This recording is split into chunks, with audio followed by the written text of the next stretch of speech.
the whole of the book of Romans really addresses the problem of sin, how it separates us from God, how it brings us under his wrath, how we escape God's wrath, end up being declared righteous before him. And then the Christian life is really a life where we do not let sin reign in our mortal bodies progressively. Sanctification is what theologians call that.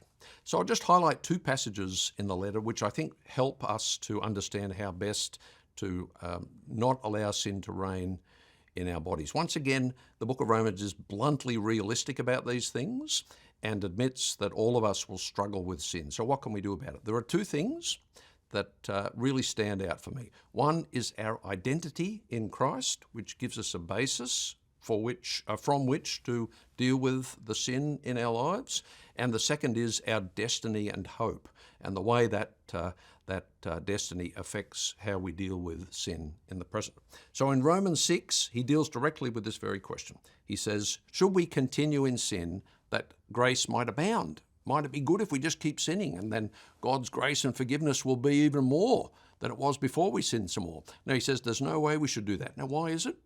Because of who we are in Christ. Not only did Christ die as our substitute, paying the penalty for our sins, Christ dies as our representative. We die with Christ and we rise with him. This is what he says. Don't you know that all of us who've been baptized into Christ Jesus were baptized into his death?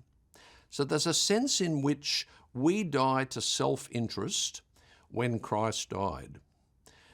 People's identity is really based on a defining moment in the past, and for Christians, that defining moment is before we were ever born. It's when Christ died. We died with him, but it gets better.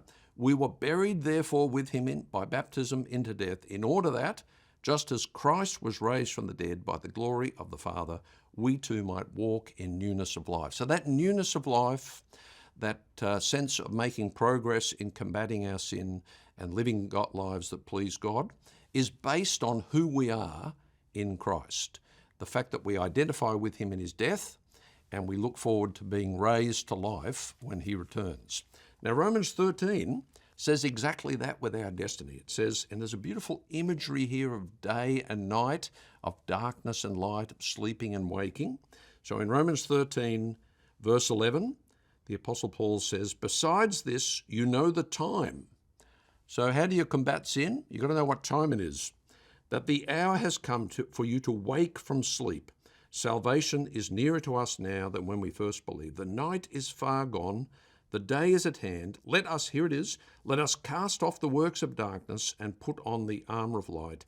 Let us walk properly as in the daytime. So there's a sense in which our destiny, the fact that we will one day be perfected in glory, should affect how we behave in the present. We're kind of practicing now for that day. We're apprentices, if you like, for the day when we fully graduate and when salvation is complete. So there's a firm basis for us to combat sin. It's not an easy thing, but it certainly shows us that the Christian life's not a set and forget.